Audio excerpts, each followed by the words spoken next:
And Matt, just like that, we're back. We're live over on Move Ahead. Move ahead of me a little bit. We'll set this up a little bit better. Listen, we're live on StreamYard now, and we're going to be going down through the card. Now, I can see us a little bit. I don't know why it wants me to edit it a whole bunch, but listen, we're going to whip on through, and we're going to end this one on a high note because sometimes OBS sucks.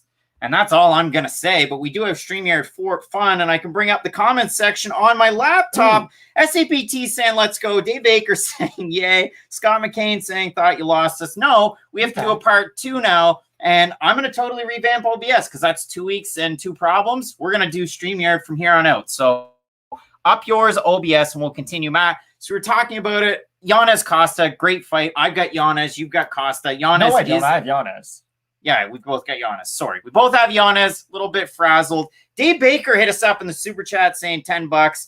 Thank you so much. And the GOAT Ramus is in our wheelhouse saying, surprise, surprise, the Kings are back. Please don't quote Conor McGregor that way. I know you're a big McGregor fan. Jack Jones saying greetings from Finland. I'm going to try and do my best with this one, Matt. So we talked about that fight, Yanez Costa. It's the people's main event. The next one's Macy Barber, Miranda Maverick. What are you feeling there? This is basically the women's flyweight version of Yanez versus Costa. And I understand Costa and Yanez, they have an experience, or I shouldn't say that because Costa lost to Costa lost his UFC debut, but still, I think this will be a very good fight. For Miranda Maverick, we've talked about this a lot. Like John Anik said, he thinks she's the second best women's flyweight, only behind Valentina Shevchenko. And for Macy Barber, you've had 2 extremely disappointing performances, especially the last one against Alexa Grasso. Like, we were called idiots online for months leading up to that fight because people thought, oh, Macy Barber's going to go in there and knock her out. Macy Barber is a very good example of athleticism over just pure skill. And people hate it when I talk about basketball, but I'm going to do it one last time. Giannis and Luka are completely opposites, and I understand Giannis now has a lot more skill, but Giannis is this massive physical freak who can use his athletic advantages in a sport like basketball. Macy Barber can use the fact that she's big and strong in MMA and beat a lot of lower level women in this division just by being big and strong. I don't think that gets you by against someone as technical as Miranda Maverick. I know we've seen Maverick struggle. If your last fight against Robertson, like, that wasn't a walk in the park. She did struggle a little bit in that fight, but the fact that she was able to go through adversity and still get better as the fight went on is way better than just watching Macy Barber go with her and throw big hooks on people who should have never been in there with her in the first place. For Barber, I think she can go on and have fun fights. I know a lot of people are like, oh, if she loses this, she's going to Bellator. I don't think you get rid of a talent like her as young as she is on 3 fights or on a 3-fight losing streak. I think maybe they just, give her like a year to sit out, try to build her up that way. Maybe. It's just really odd because I do think Macy Barber is going to fall into that Mickey Gall category of a little bit too much, a little bit too fast, a little bit too soon. This should be a fun fight, and I do think Macy Barber is going to offer at least a few different wrinkles that Miranda Maverick hasn't seen in the UFC up until this point, but Miranda Maverick beat Pearl Gonzalez. She's beaten like good fighters over in Invicta who at least were UFC caliber at one point. Miranda Maverick, I think, is going to be able to win this fight in the clinch. On the outside, she might have a little bit of she might be a little bit of trouble, but I just think she's the much more polished fighter at the end of the day. Dan saying Macy Barber button mashed the whole Grasso fight. That spinny kick was painful to the eye. We had about 600 tuning in before. We're at 144 right now. You toss us a like. We're doing best. But when I look at this one, Maverick opened a plus 180 underdog. She's a minus 152 right now. For Macy Barber, who opened up as the favorite, she is now a plus 127 underdog. Again, she did pump out that jab. She was fighting the ghosts between them. I saw that one over on Reddit, so I can't say it's my fault. MPTV saying you guys kicked me out. No, I didn't kick anybody out. Here's the thing, and I've got a question for you about this fight really quick. Do you think we're going to see Macy Barber wrestle in this fight? Because we did see Jillian Robertson at least able to take Miranda Maverick down. Yeah. Now, do you think she'll be able to keep that up through the hard 3 rounds, though? I don't know. It's the Team Alpha Male connection that we've seen from Macy Barber getting ready for this fight. She used to train out of the Chicago area, Bilal Muhammad's team, VFS, and now she's there at Team Alpha Male. We talked about it, the Poppins connection. I like to see that one, but when I look at this, I mean, yeah, you had old foes training, Maverick getting ready with Robertson for any of those tricky positions that she could find herself in. Right. Maybe you see Barber go out there, and I know this is a stretch because the fighters aren't nearly the same, but maybe you see Macy Barber go out there and do what she did to Hannah Cyphers, get on top, hammer away. I just think Maverick, again, you talk about wrinkles in the game. I like what I've seen out of Maverick. She's a really tricky fighter to try and figure out. I know Robertson had her opportunities in those positions that she's normally very good at. So maybe Barbara can do it, but I do like Miranda Maverick in this one. We move on to our next fight. Darren Elkins is taking on Derek Minner, and I've seen a lot of Elkins support. I've seen a lot of Minner support. We go to at Fight Night picks. 68% on Minner, 32% of Elkins. I was surprised to see that height-wise, they weren't that different. I'm surprised that you've seen anybody support Darren Elkins in this fight, Craig, because I'll be very, very honest. I feel the public's opinion is that Derek Minner is going to run over Darren Elkins in this fight. Like, all over Twitter, just a lot of people saying, oh, Darren Elkins is old, he's past his prime. And both of those things are true, don't get me wrong. But the thing with Elkins is that he's still been somewhat competitive. Like, I understand there are losses on his record, but it's not like he's going out there getting knocked out in the first round every single fight. You know, like, you don't get a tattoo saying the damage and not be a durable fighter. And for Darren Elkins, I just think we know what we're going to get from him. You know, like, you don't have any question marks about Darren Elkins coming into this fight, I don't think. And I know I don't. I think we're just going to get that same forward pressure. He's got okay, but not great volume at this stage of his career. And I just don't think he can match Derek Minner on the mat. Darren Elkins is a good, but not great wrestler, which means he is going to get taken down at some point in this fight. And we've seen Derek Minner out-grapple guys who I think, at least in jiu-jitsu, are better than Darren Elkins. Like, Charles Rosa is a very, very good jiu-jitsu practitioner, and Derek Minner beat the brakes off him on the mat. Like, he absolutely made him look like he did not belong in the same grappling department as Minner did. And I really do feel like this fight's going to follow the same rhythm to that one. It's a really, really tricky one. Kyle the Doc saying Minner is hungry for dinner, and if Minner had gas, I'd pick him, but I'm hoping Darren Elkins in round 3. It is a really, really tricky fight. Again, Todd hitting us up in the super chat. Thanks for coming back and cleaning it up, fellas. You're the real MVPs. TJ's going to cut like a knife. And it feels so right. Todd, did you like the episode of Early Stoppage when all I did was I threw out Bryan Adams song lyrics? It's a lot of fun. Over there, missed on it this week because I was away. Au Quebec. J'étais au Québec. Now, Matt, when we're looking at this fight again, it is a really tricky one. It is a really close one. Darren Elkins has fought as Brendan Schaub, and I will talk about Brendan Schaub later, a murderer's Raoul, when he went against those 4 guys, losing 4 fights. But to me, I look at it, it's later in a career than what happened to Marcin Tybura, but it was like when Marcin Tybura lost to like the Verdums of the world. He just kept losing to really, really good guys. Dan is saying Rosa fight is a false narrative with Minner's cardio. If you keep an eye on the cardio, yeah, it was tricky. And Rosa really hasn't looked the same. I know he just won against Kevin Aguilar, but still, it's a tricky one. What are you thinking? This is the thing. Darren Elkins' losing streak isn't like Marcin Tybura's, I don't think, at all. Like, he got outstruck by Ryan Hall.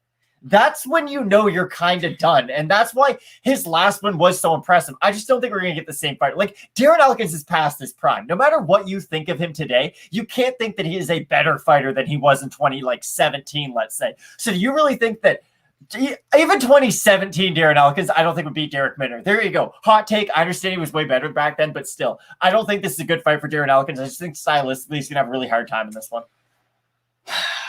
I'm going to pick Minner, but yeah, it's one of those fights that I have on here. Again, it's another 50-50. I've got Allen as a 50-50. I've got Minner as a 50-50. I have Goldy as a 50-50. I have the main event as a 50-50. All right. I don't see this as a 50-50. I really do think Elkins is past it. Again, people might not love what they've seen from Derek Minner because he is somewhat one-dimensional, but the one dimension normally works against guys who fight like Darren Elkins. Like, Charles Minner's the stronger guy in this fight. I really think he's going to have a lot of success in the mat. I do. I've got Minner based on what I had earlier this week, but you could sway me with an Elkins pick.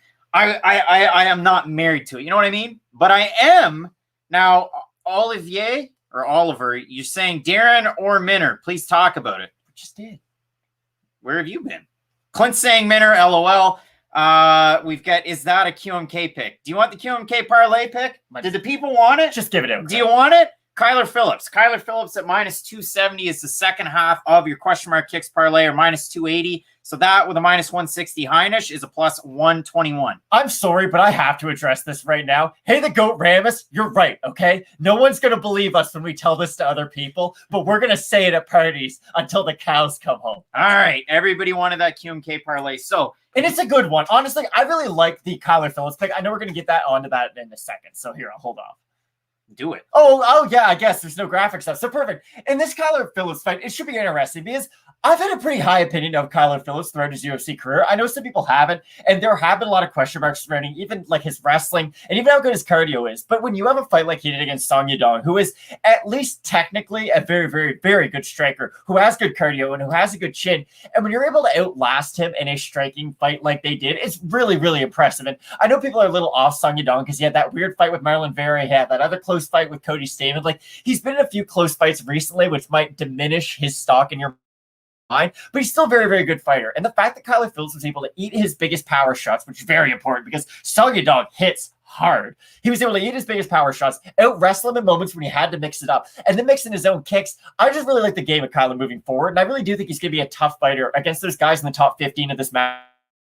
For Paiva, I like what I've seen at 125, but nothing at 125 has told me that he's able to go in there against top-ranked guys at 135 pounds and be competitive. I think if they did give him even like a Sean O'Malley, like a Louis Smolka type guy, train together. I know, I'm just trying to throw out some names. It's like guys outside that top 15, like guys who are competitive, who will at least give me a better sense as to who you are moving forward. If you lose to Kyler Phillips, then I kind of know that you're not ready for those ranked fighters. If we could at least give him one like warm-up fight, then that would have been great. I think Kyler Phillips is going to keep this fight at kicking range a lot, keep a lot of space between these two, and I really do think he's going to style on Paiva. I mean, Paiva struggled with the wrestling of Zhao Gazhumagulov, who's a good wrestler. He's a really good wrestler. And Paiva, again, he's so young. He's younger than Phillips, but he's had 23 pro fights compared to Phillips. And again, he was on the Ultimate Fighter, but what is it, 10 pro fights?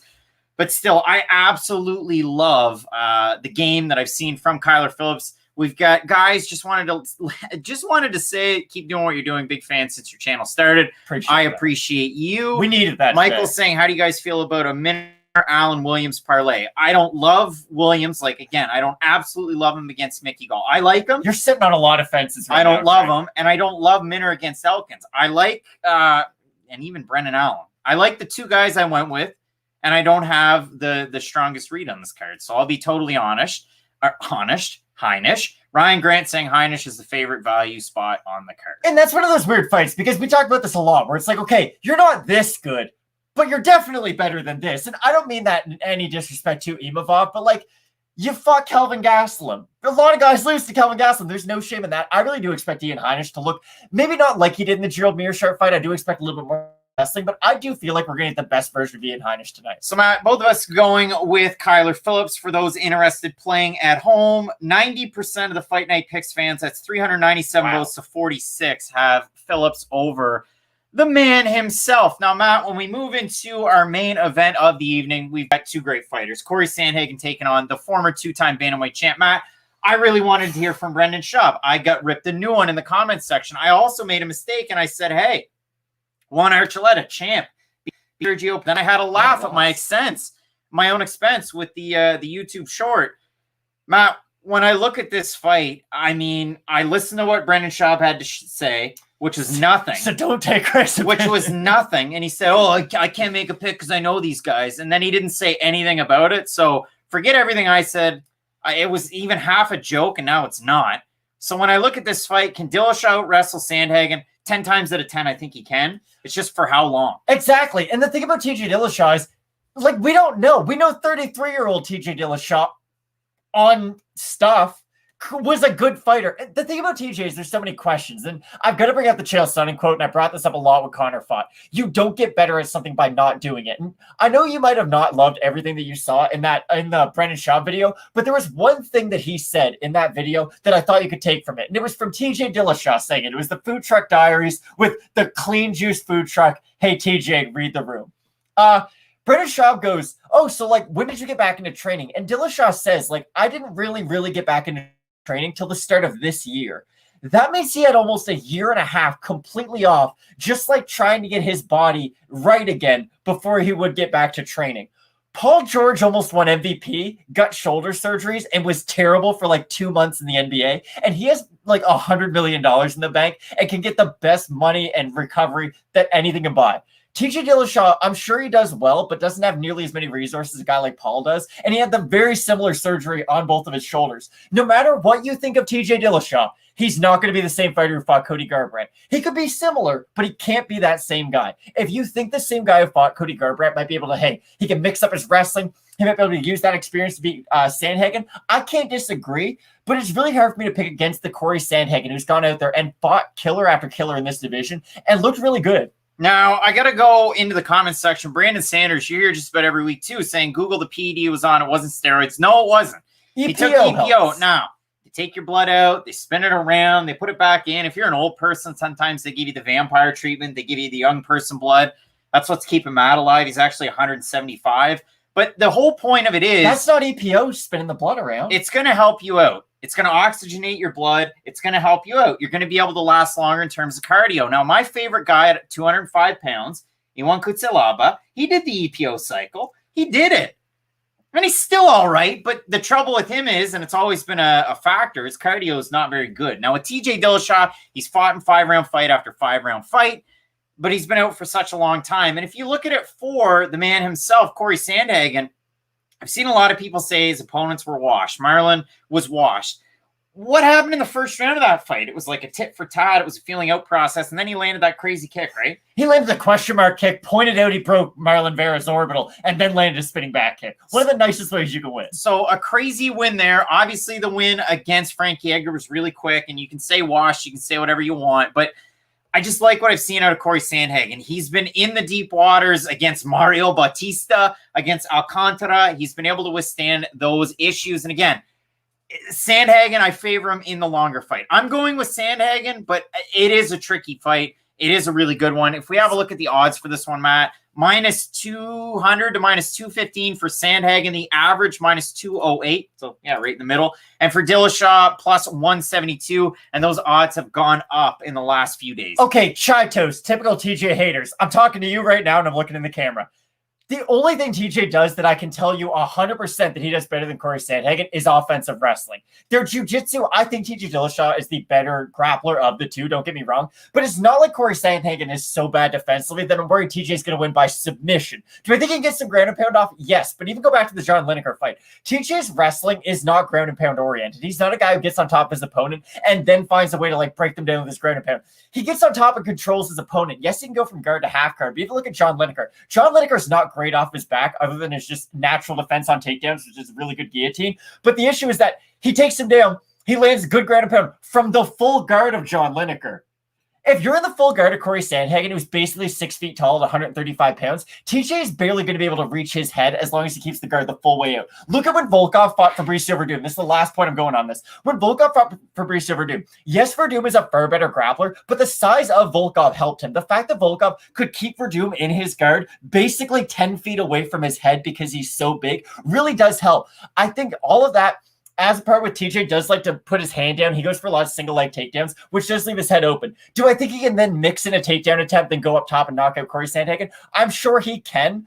But there's a reason Corey Sandhagen is a 2-1 favorite, and not just us are picking him. He's the guy who's been in there with active competition as of late. The only thing I can prove is that I know Corey Sandhagen. He can beat Marlon Moraes. He can beat Frankie Edgar. I don't know TJ Dillashaw could do those things because I haven't seen him in the cage in over 2 years. We've got a big super chat over there, so we certainly appreciate that. TJ's only submission or chance seems like a first-round submission is what Matty B is saying. I have a really hard time going with, like, again, the people in the chat that are saying, and it's you, Chai Toast, so it's just you. You're getting you're getting what you want because I mean you're just being a meanie, and now you're gone. So Matt Adams didn't like you. But the point that I wanted to make, the people that say, "Oh, TJ hater," you're the same people that said, "Oh, you guys didn't pick Moreno. You couldn't have thought he was going to win." It's like this is what I mean. We don't care about the results. We just look at what people do well and don't do well, and then try to tell you what we think is going to happen. I'm breaking the fourth wall right now, but yeah. Like, TJ Dillashaw was a champion for a reason. He has that kind of a ceiling because he's reached that level before. Like, you don't know a guy can become a champion until they have. I don't know if Corey Sandhagen is a championship level fighter. After tonight, I'm going to have a much better idea. I hope we see the best version of TJ Dillashaw in this fight. I really do, because if we get the best version of TJ and the best version of Corey Sandhagen, this should be fight of the night without a doubt. But again, with Corey Sandhagen, he's been the much more active guy. He's got, I would say, the better training scenario just because at least it's been more consistent over the last few years. So, yeah, I like Corey Sandhagen in this fight. TJ could come back and maybe do well in the future. But the other thing I don't like about TJ is every time this fight gets brought up, he's like, yeah, I'm just going to go get my belt later. I'm going to go get my belt later. Focus on Corey Sandhagen, then we can pay attention to maybe you getting the belt one day. The best comment there is, and I've seen it, Brett Z saying, my wrestling sucks, Sandhagen. I think that's why he trained with Ralphine Stotts and Sergio Pettis to get ready for this one. Two guys that if you put those two guys together, you get TJ Dillashaw in his prime. So I think that's a great one. Let's go back down through the entire card, Matt. Offer up the final thoughts. I've got Goldy Belbita as a 50-50. I have a hard time with it. I'm going with Goldy. I'm hoping she's going to throw some volume. If the high ankle sprain that was thrown out there in the chat in the first half is true, then maybe you want to fade that one. But I'll go with Goldy ever so slightly. This isn't a great fight. I think Goldy should win. Again, I slightly favor her volume, and I do think she is the more well-rounded out of these two. But again, I don't look at this fight or either fighter as having the highest ceiling in the division. Next one, we've got Eubanks and Reed. I've got Eubanks in this one. Yeah, I like Eubanks quite a bit. Again, she was supposed to fight for the title of this division as a headliner in Madison Square Garden. Like, those were things that were supposed to be set up for Sijara Eubanks. It was always the scale that was her issue, not the opponents at 125 pounds.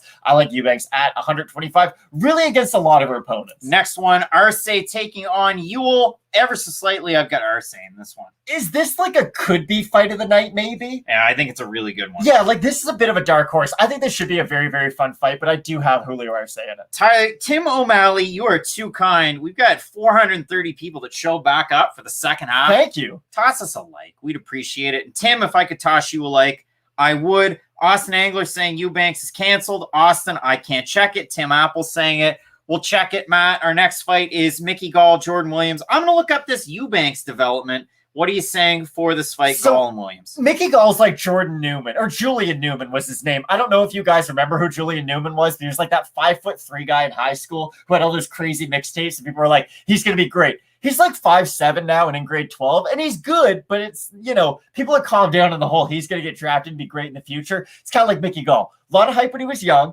had promising skill sets that just never really developed into what we originally believed they were going to. It's Jordan Williams' wrestling defense and power punches against the jiu-jitsu of Mickey Gall. I think Jordan Williams is going to be able to get this win. Austin Angler, I'm sorry, buddy. Yeah, there's nothing about Eubanks being off. I've got Jordan Williams in this one. Again, tricky fight. Your next one, Ian Heinisch taking on Nassourdine Imavov. I have Ian Heinisch as the first leg of the question mark kicks parlay at, what was it, -160. Yeah, I like Ian Heinisch in this. I think he's shown a fairly well-rounded skill set throughout his MMA career. And the good thing about him is he does have that wrestling background, and his striking does continue to improve. So I do like Heinisch. Punahele Soriano taking on Brendan Allen. It's another 50-50. I don't feel strong either way. But, Matt, I have no idea who's going to win this fight. When I look at this one, it's tricky. Soriano's wrestling's great. He's such a tricky southpaw to figure out. Brendan Allen, if he likes to strike, it's not great. We'll see what happens with the old Sanford MMA connection. But I've got Allen. It's tricky. It should be a really good fight, and I do have high expectations for this one. For Soriano, it does come down to the power punching, and if he just can land in volume on Brendan Allen, because the weird thing about Soriano is that he just kind of has power anyways, and I do think he will be able to land. It's just how often can he land on Brendan Allen? If he can get together 2 or 3 clean shots, I do think he can put him down. I just don't think he's going to be able to land combinations like that, so I do like Brendan Allen. Tia Rossi saying, awesome seeing you guys get a fan base. I've been here since you had 2 or 3 viewers. Appreciate you, Tia. Thank you. We've only got 2 or 3 viewers on our second channel, which is 15-minute card breaks. You can check that one out. But yeah, great fights coming up tonight. We got to say that. First fight on the main card, Yanez Costa. That's another great one. Going with Yanez, man, Costa is a juicy underdog, though. Someone put in our chat that they really do think that this fight is kind of like Conor versus Dustin at 178, and I get it. Like, I can't disagree with that. You have 2 guys who I think the general consensus is that they both have extremely high ceilings. I do think Yanez and Costa are both going to be guys who have numbers next to their names eventually. I think Yanez is going to win this fight ever so slightly. I don't know if it's just the Dr. Pepper fan in me talking, but I do like his boxing combinations when he is able to get on the inside. And if we did see that success from a guy like Brandon Davis, I think Yanez will be able to replicate it. Jay keeps saying that your guy Julian Newman's trash. I don't See there. I'm glad they know who Julian Newman is, though. No idea who that is. Barber, Maverick. That's another really close fight. So maybe you do like Barber to wrestle, get on top, hold position. I like Maverick, but again, it's another good fight. This is another one of those like prospects fighting prospects. And there's a couple fights on this card where you're like, man, they have to lose because Berber really can't afford another loss right now and have it be 3 in a row. And for Maverick, like, this is it. This is your run right now. Like, you beat Berber, you call out someone at the top of the division, like a Lauren Murphy, I guess, is fighting for the title, but you call out like a Caitlin Chukagian or one of those type of fighters, and all of a sudden, Miranda Maverick could be fighting for the title in like a year and a half. I know that sounds crazy, and I know that's a rushed kind of schedule for her, but it's the women's flyweight division. They're just throwing anybody into a title fight if they can. So I do like Miranda Maverick. I think she's the slightly more skilled fighter out of these two. Matt, we've got some more great fights coming up. Darren Elkins, Derek Minner. It's a 50-50 to me. I've got Minner, but man, if Darren Elkins gets a win there, it's chugga. Here comes the old Darren Elkins train again. This is the thing. I think Derek Minner is probably like 10% better than what most people do. But I've thought he's been good for a while. Like, even going into the Rosa fight, I was like, guys, I think he's going to be able to grapple him. Now, I didn't think it was going to be that one-sided, and it looked way better than even I had expected. But I really do think Derek Minner is a guy who, when you do get him in there with anybody who even has suspect takedown defense, he's going to have a chance to win. And against Darren Elkins, who is a little bit long in the tooth, I do think he's going to at least get this fight to the mat once, if not twice, and finish her. Brandon Sanders saying Glory MMA for the win. I agree with you. I have Minner in our co-main event. It's my second half of the question mark kicks parlay going with Kyler Phillips. Let's get my math right. Minus 280. I got Heinisch minus 160. You put them together, it's plus 121. Last weekend was what? Plus 200, I think so. Because we had the underdog in Morozov. But yeah, I've got Phillips. I've got Heinisch. I like Phillips. I like the well-roundedness. Man, if Howling Paiva comes out here, you got to say this too. And it's not like, we just got to save ourselves every time. Be pretty cool if you get a win there. I just don't necessarily see it happening. It would be, but the UFC wants Kyler Phillips to win this fight. Like, in who's going to be the bigger star one day? That's it. Let's all just be very honest. It would obviously be Kyler Phillips. I do think this fight will be entertaining. I think Paiva at least has a bit of a speed advantage, so he might be able to hop in, hop out really quick and avoid getting hit by counters, but it is really hard to pick against Kyler Phillips in this one. And in our main event, what a great fight. Sandhagen taking on Dillashaw. And listen, we both had Sandhagen. We both have Sandhagen. And I just want to say this before I hand it off. I want to thank everybody who tuned back in for the show. Thank you, guys. Definitely sucks going through these technical issues. But I think what we're going to do moving forward, it's all going to be on StreamYard. The brightness is good here. It is. It's been coming through crystal clear, and we can see all of your comments. So we really do appreciate that. But yeah, I've got Sandhagen here. I'm so excited for the return of TJ Dillashaw. There's nothing better than a Dillashaw, Killashaw, whatever Karen Bryant said. Just when you hear "Can't Stop," it's fun. Like, TJ Dillashaw really only main events pay-per-view, so it is really cool that he's main eventing a fight night card. Not only something I ever thought would be in the cards for a guy like TJ Dillashaw, but the fact that he is fighting Corey Sandhagen tonight, I'm really excited. I think the wrestling is going to be a problem for Sandhagen, but I do think he's going to be able to land that one big shot to put TJ down in the end. It very well could be fight of the night, fight of the year caliber stuff out of this main event. But in the end, I do have to side with Corey Sandhagen. It could happen 21. There will be graphics next time. Just StreamYard's weird because you can't adjust the picture. So we'll fix that one when we come back for next week. You got Uriah Hall taking on Sean Strickland. Absolutely love that fight. And I feel really strange, and I feel like the underdog's going to win that fight. What? That's all you got? What do you mean the underdog's going to win that fight? I think the underdog's going to win that fight. You think Sean Strickland's going to beat Uriah Hall? You look at the odds for this one. Let's get them out right now. There's a lot of fights coming up. Yeah, I think the underdog's going to win that fight. I didn't realize Uriah Hall was almost a 2-1 underdog. Yeah, we'll get more into the prediction next week, though. But I can't wait for that one. Again, special thanks to everybody out there who's tuned in. Steve Cantrell, Matt Adams, Clay, MPTV, everybody out there. We're really looking forward to next week. Already got the work going for that one. So keep it locked in, Matt. As we always say with Fight Night Picks, let's get into it.